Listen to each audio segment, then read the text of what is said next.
लोगों के जीवन में ऐसे कई बड़े अवसर आते हैं जिसके लिए वह घर पर हवन पूजन का आयोजन करते हैं। तो आइए जानते हैं इन्हीं में से एक है गृह प्रवेश के बारे में। गृह प्रवेश करते समय आपको क्या करना चाहिए और क्या नहीं। नमस्कार दोस्तों, स्वागत है आपका हमारे यूट्यूब चैनल मंटू टेच वॉइस में।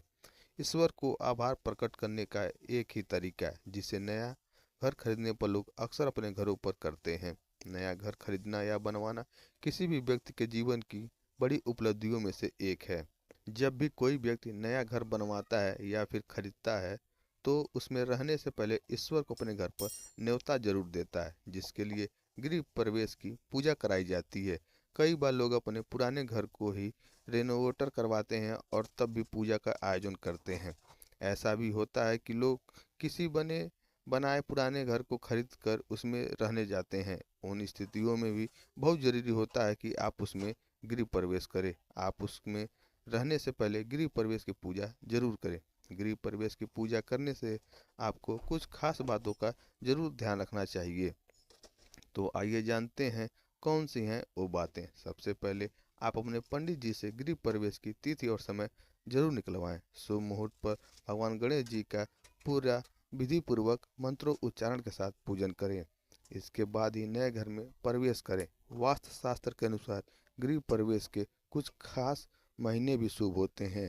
भूलकर भी सावन और पितृपक्ष के समय नए घर में गृह प्रवेश नहीं करना चाहिए। यदि आपका घर बनकर तैयार हो चुका है तो भी आप प्रवेश करने से पहले सही मुहूर्त का इंतजार करें। मान्यता है कि जब भी नए घर में प्रवेश करें तो मुख्य द्वार पर वंदनवार जरूर टांगें। बंधनवार यदि आम के पत्तों का हो तो बहुत ही शुभ होता है। इससे घर में सकारात्मक ऊर्जा का संचार होता है। बंधनवार के साथ ही घर के मुख्य द्वार पर रंगोली जरूर बनाएं। ग्रंथों में ऐसा कहा गया है कि यदि आप ईश्वर को अपने घर पर आने का न्योता दे रहे हैं तो आपको उन्हें प्रसन्न करने के लिए घर के मुख्य द्वार पर जरूर सजाना चाहिए। माता लक्ष्मी जी को रंगोली अति प्रसन्न है। यदि आप रंगोली घर के मुख्य द्वार पर बनाते हैं तो आपके घर में माता लक्ष्मी वास करती हैं और आपको आर्थिक परेशानियों का सामना नहीं करना पड़ता है। मान्यता है कि घर के मालिक को नारियल, हल्दी, गुड़, चावल और दूध जैसी शुभ चीज़ों को हाथ में लेकर प्रवेश करना चाहिए। ऐसा करने से उस स्थान पर मौजूद सभी नकारात्मक ऊर्जा खत्म हो जाती है। गृह प्रवेश करते समय गणपति जी की स्थापना और वास्तु पूजा जरूर करें। इसके साथ ही वास्तु के हिसाब से ही अपने घर को सजाएं। ऐसा करने से हमेशा घर में सुख शांति बनी रहती है। कहते हैं कि नए घर में जब भी पहली बार प्रवेश करें तो हमेशा पहले दाहिने पैर घर के अंदर रखें। यदि आप विवाहित हैं तो अपने पार्टनर के साथ ही गृह प्रवेश करें। मान्यता है कि जिस दिन गृह प्रवेश करवाएं उस दिन से लेकर 40 दिन तक उसी घर में रहें। गृह प्रवेश के 40 दिन तक घर के में किसी व्यक्ति का रहना जरूरी होता है और घर पर किसी भी सूरत में ताला नहीं लगाना चाहिए।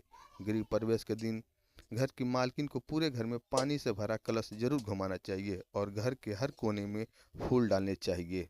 ऐसा करना अत्यंत शुभकारी माना जाता है। गृह प्रवेश के दिन रसोई घर में दूध जरूर उबालें। साथ ही कोई मीठी चीज बनाकर सबसे पहले भगवान को भोग लगाएं। इतना ही नहीं, पहले दिन नए घर में जो भी भोजन पकाएं उसे पितरों के लिए भी निकालें और कुत्ते, कौवे और गाय को जरूर खिलाएं। कहते हैं कि इससे घर में सुख शांति बनी रहती है, साथ ही हर तरह के दोष भी दूर होते हैं। तो दोस्तों, यह थे गृह प्रवेश के कुछ विशेष कार्यक्रम जो आप सभी को जरूर करना चाहिए। अब हम दोस्तों वीडियो करते हैं समाप्त। मिलते हैं आपसे कल एक और नेक्स्ट वीडियो में। तब तक के लिए बाय बाय।